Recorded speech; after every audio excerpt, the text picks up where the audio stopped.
So we have rules, and more rules. Obviously, we can't live life without rules. So example 1. We have if f of x is equal to p of x times the function q of x, where p of x is equal to 2x minus 1, and q of x is equal to x to the 3 minus 3x. We want to show that the derivative of f of x does not equal the derivative of p of x times the derivative of q of x. So, first of all, we have to show that f of x is equal to, we have to multiply our one binomial and our two binomials.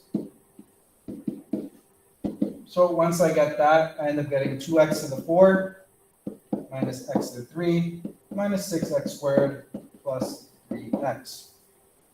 So now based off the rules from last lesson, I can just take the derivative of each individual term, and I should be good. So I get f prime of x is equal to 8x cubed minus 3x squared minus 12x plus 3. Okay, everything pans out. Boom, correct. However, now we have to show that that is not equal to taking the derivative of each one separately and multiplying them together. So I have p of x is equal to 2x minus 1. If I take the derivative of p of x, it should give me 2. Now q of x, I have x to the 3 minus 3x. If I take the derivative of that, I get 3x squared. 3x squared minus 3. So now I need to multiply them both. So I need derivative of p of x times the derivative of q of x, and that is equal to 2 times 3x squared minus 3, which gives me 6x squared minus 6. But that is not the same as multiplying them first and taking the derivative, which therefore proves that f prime of x does not equal the derivative of each one multiplied separately together, which is why derivatives have rules.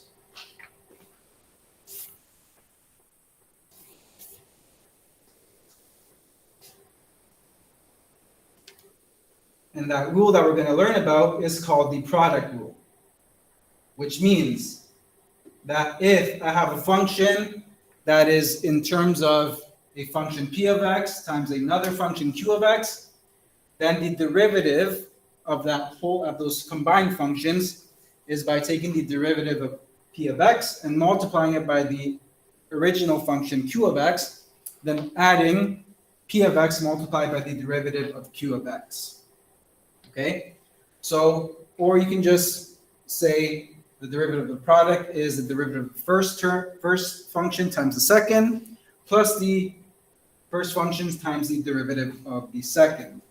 So we're going to take our original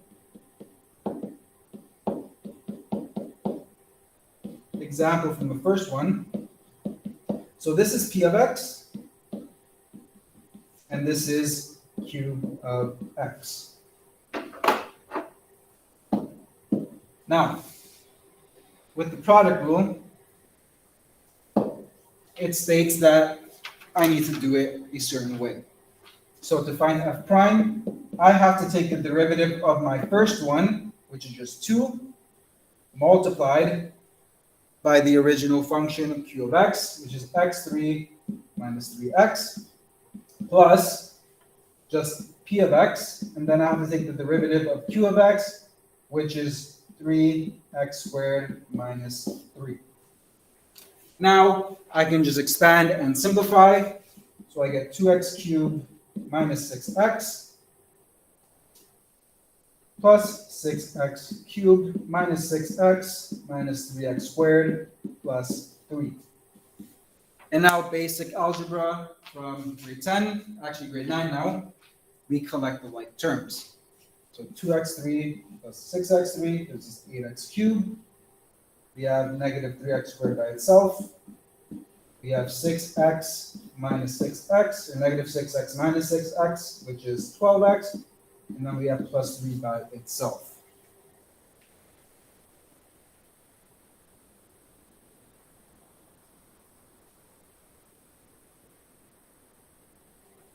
So, which means that the derivative of this function is going to be 8x cubed minus 3x squared minus 12x plus 3.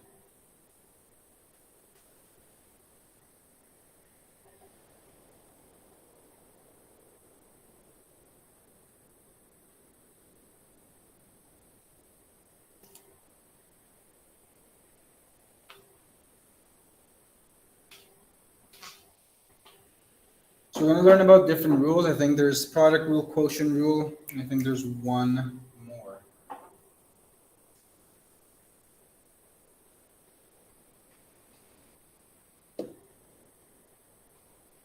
So now we have something called the extended product rule. Now if we have three functions, the same pattern follows. So if we have f of x, g of x, and h of x, to find the derivative, I take the derivative of the first function and multiply by the rest. Then my next line is going to be divided by a plus. Take the derivative of the second function, g of x, and multiply by the rest. And then separated by, again, another addition. Take the derivative of the last function, h of x, and multiply by everything else. This beats finding the limits of anything, to be completely honest. So, this is f, g, and h. Let's just label them like that. So, how this is going to look is, I'm going to take the derivative of my first guy and multiply it by g and h, plus the derivative of g times f and h, plus the derivative of h times f and g. This is going to get annoying. So the derivative of f is just 1 times x squared plus x times x minus 1, plus the derivative of g, which is 2x plus 1 times x minus 1, plus the derivative of h, which is just 1 times x squared plus x. And now all I have to do is start simplifying. So I get x to the 3 plus x squared minus x plus 2x squared plus x times x minus 1 plus x cubed plus x. So as you can see, I can cross out these two already because they give us 0. So we're left with x cubed minus x plus 2x cubed minus 2x squared plus x squared minus x plus x cubed plus x.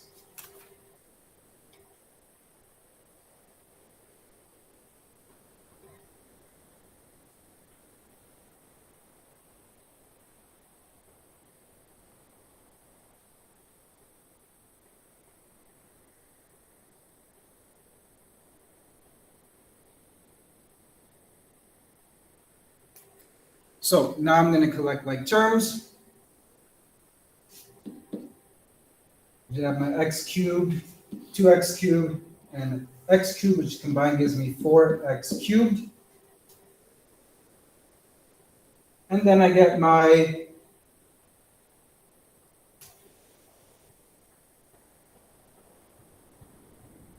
this is x squared. That was my bad. I forgot to put that here. And then minus 2x squared, positive x squared, and x squared cancel out. And I have my negative x and negative x. So I'm left with 4 times x to the 3 minus 2x is my derivative for this function. Again, these rules may be difficult to follow at first, but as you practice and practice, it becomes much and much easier. Okay, so I got 3 tests I got to mark after. That's fine. And then last but not least, we have the power of a function rule.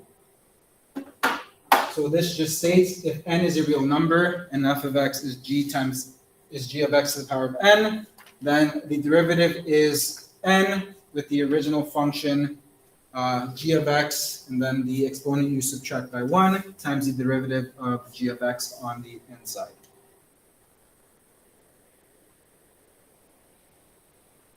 So I have h of x here.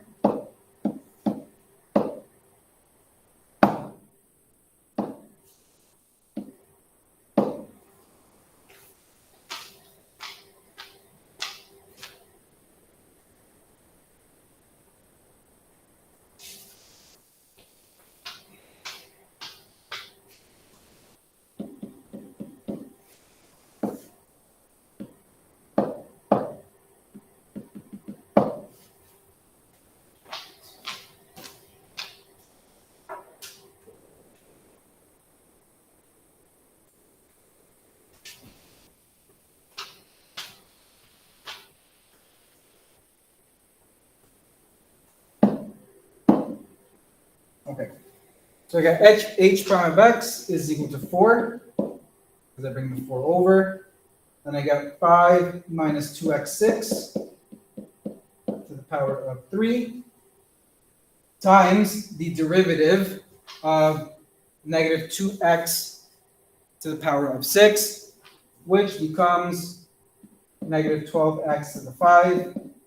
And then I can just expand and simplify. So I can just take the 4 and multiply it by the negative 12, which gives me negative 48.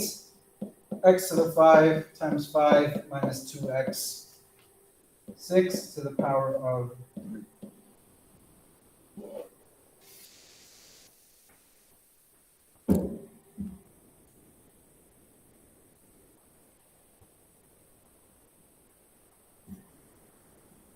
Okay.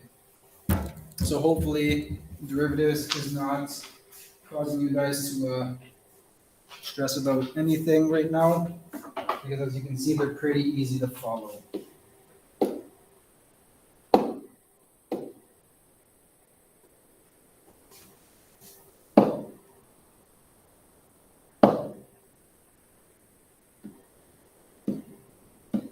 Okay. And now we have more examples, so we have to figure out what rule we want to use. So we have f of x is equal to 5x plus 2 to the power of 3.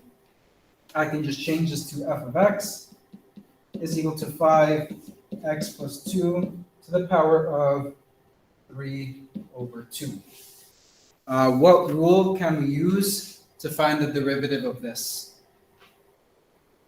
We just did it.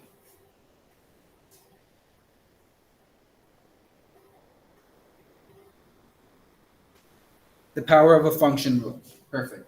Power of a function. Which means that my derivative is going to be 3 over 2 times 5x plus 2. Remember to subtract the exponent by 1, which gives us 1/2, multiplied by the derivative of the function 5x, which is just 5, which gives me 15 over 2 times 5x plus 2 to the 1/2. Or you can also write it as 15 times the square root of 5x plus 2 all over 2. Okay? Either one I will accept.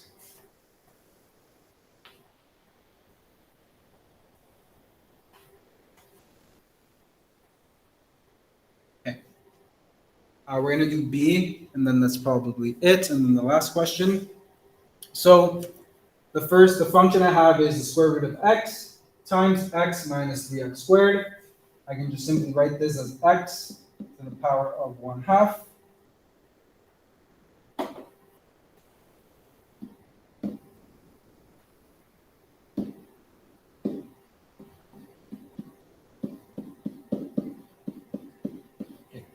So what rule can I use to find the derivative or differentiate this equation or this function? Yep, we're going to use the product rule. So remember, this is P of x, and this is Q of x. So to find the derivative, I just take the derivative of the first one, which is 1 over 2, x to the negative 1/2, multiplied by x minus 3x squared plus x to the 1/2 multiplied by the derivative of the second, which is 1 minus 6x, And then what I need to do is I need to expand and simplify. So I get 1 over 2 x to the 1/2 minus 3 over 2 x to the power of 3 over 2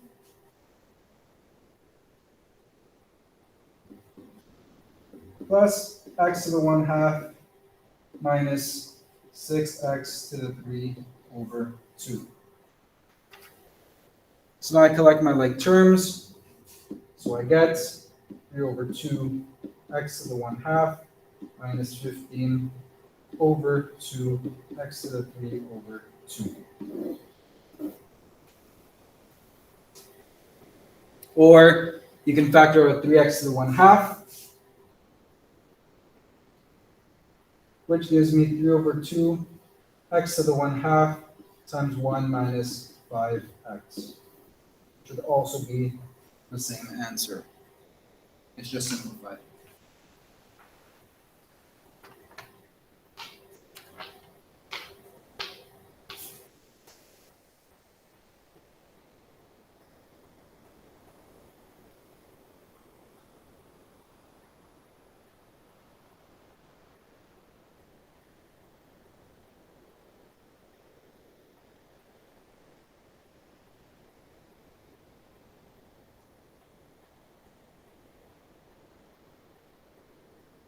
Okay, we're going to move on to the last question, the last example, and then you guys have the rest of the time to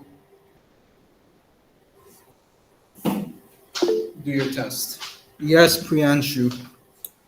How did you factor out 3 over 2 times x to the power of 1/2?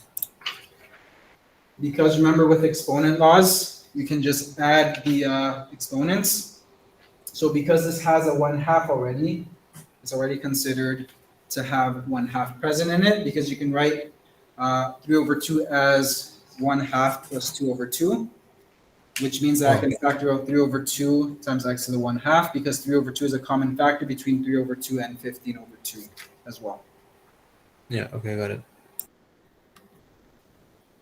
And then last but not least,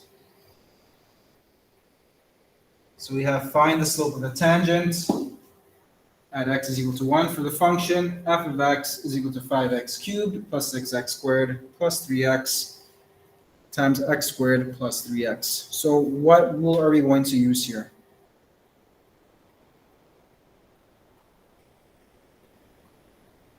We're going to use product. So this is p of x, q of x. So f prime of x is going to be the derivative of the first, which is 15x squared plus 12x multiplied by x squared plus 3x plus we leave our p of x the same, but we take the derivative of our second function, which is 2x plus 3. Now, because the x value is already given to us, I'm not going to ask you guys to simplify, expand and simplify. You can just simply plug in -1 for x. So you're going to take f prime at 1 is equal to, we have 15 times 1 to the power of 2 plus 12 times, -1 plus 12 times -1.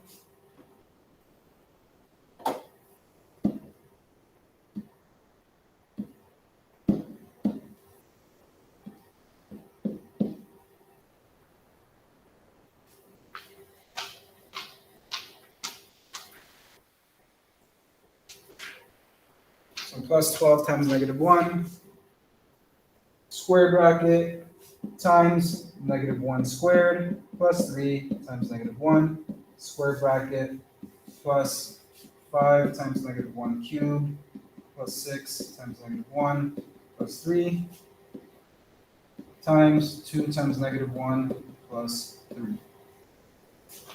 So what we end up getting is 15 minus 12 times 1 minus 3 plus 1 times -5 plus 6 plus 3, which gives me 3 times -2 plus 4, which gives me -6 plus 4, which gives me -2, which means that my slope of the tangent at x is equal to -1 is going to be -2.